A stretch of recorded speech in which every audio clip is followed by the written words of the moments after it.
Nós estamos acostumados a pensar em termos de causa e efeito, linearidade, causa e consequência.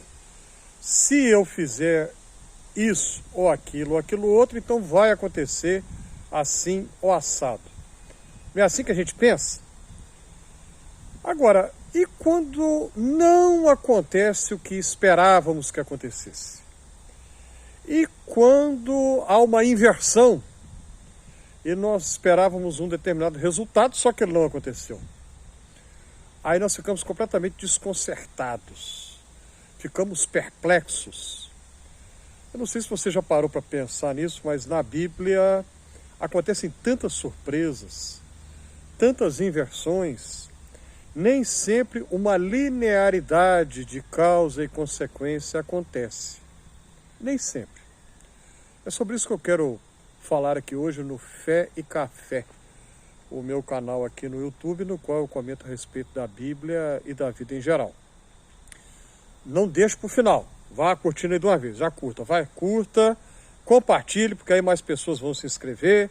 Se você não se inscreveu ainda, eu peço que o faça. Comente, coloque aí nos comentários suas impressões, sugestões. Por tudo isso eu te agradeço. Então, o Evangelho de João, capítulo 9, tem uma passagem exclusiva do quarto evangelho, que fala de um homem cego que Jesus curou. E nós temos ali uma série de discursos, e como é típico do Evangelho de João, esse evangelho, muitas vezes, os discursos de Jesus são difíceis de entender. E eu não vou ler aqui o texto, que é bastante grande. A minha proposta aqui é sempre fazer vídeos curtos. Mas você pode procurar na sua Bíblia depois, você pode colocar no Google, enfim. João capítulo 9. Jesus cura um homem cego, e o texto diz que quando Jesus o vê, quer dizer, vê o cego, e aí os apóstolos estão com ele, eles perguntam: mestre, quem foi que pecou? Foi ele? Foram os pais dele? Eles estavam pensando em termos de causa e efeito, causa e consequência. Se ele é cego é porque alguém fez alguma coisa errada. Os pais dele, e aí ele está pagando pelo erro que os pais cometeram, ou então ele mesmo. Mas se ele era cego de nascença, como é que ele já pode ter cometido pecado? Eles estavam pensando em textos, por exemplo, no livro do Gênesis, que fala que quando Raquel estava grávida, ela viria a ser mãe de gêmeos, né? Que mais tarde seriam Esaú e Jacó, e ela sentia que eles brigavam ainda no ventre materno. Então havia naquela época a crença no judaísmo que alguém pode pecar estando ainda antes de nascer, ainda no próprio ventre materno. Aí a pergunta que eles fizeram para Jesus é: quem foi que pecou? E Jesus responde: não foi nem ele, nem os pais. Isso aconteceu com ele para que a glória de Deus seja manifesta nele. E é exatamente isso que vai acontecer no final do texto, no final da passagem. Então, só aí de cara a gente já vê uma quebra de um modelo que eles esperavam, né? Se alguém age de uma determinada maneira, vai acontecer aquilo, vai ser castigado. E aí Jesus mostra nessa passagem que nem sempre é assim. Nem tudo que acontece é porque houve uma causa antecedente. Pode ser que sim, mas pode ser que não. Nem sempre.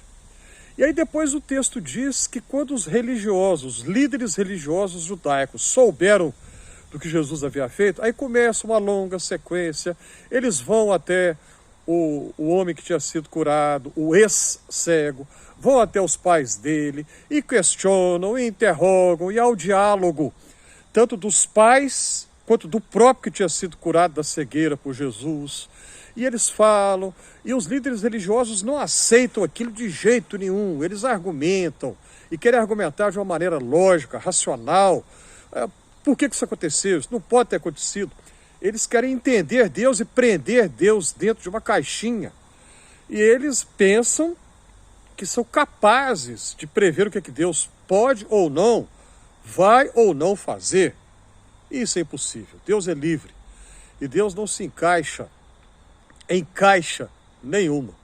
Não se encaixa em modelo nenhum, em padrão nenhum. Ele está completamente livre dos nossos esquemas mentais, das nossas lógicas cartesianas. E esse texto de João 9 mostra isso muito bem. E no final do texto nós vemos outro diálogo, dessa vez de Jesus com aquele que tinha sido cego. E é um diálogo tranquilo, vamos dizer assim. e não tenso como tinham sido os outros anteriores. A gente pode perceber que nos diálogos dos líderes religiosos judaicos com o homem que tinha sido curado por Jesus e com os pais dele, foram diálogos nervosos, tensos, havia medo no ar. O texto deixa claramente que os pais daquele homem ficaram com medo do que as autoridades religiosas poderiam fazer com eles. Mas o diálogo de Jesus com o homem agora não mais cego é tranquilo, um diálogo bonito. E aí voltam os líderes religiosos e eles querem agora interrogar Jesus. Eles se julgam nesse direito. Deus pode fazer isso? Não, Deus não pode ter sido Deus que fez isso. Eles se julgam nesse direito. E aí eles reclamam com Jesus e dizem: mas você acha que nós é que somos cegos? Nós não somos cegos, não.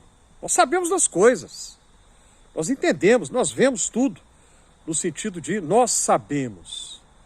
E aí Jesus diz: se vocês fossem cegos, quer dizer, se vocês não entendessem, vocês não teriam pecado, mas vocês estão afirmando que sabem, que entendem, o pecado de vocês permanece. Que pecado?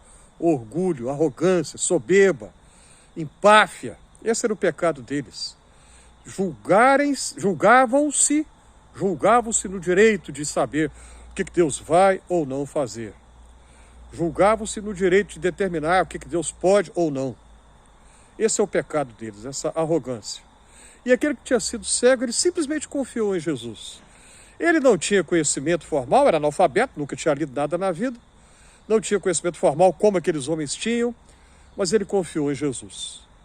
Em outra parte do Evangelho está escrito que Deus oculta, às vezes, algumas coisas dos entendidos, dos grandes, e as revela aos humildes e aos pequeninos. Diante de Deus, nós devemos agir com humildade e não com soberba e com arrogância. Pense nisso.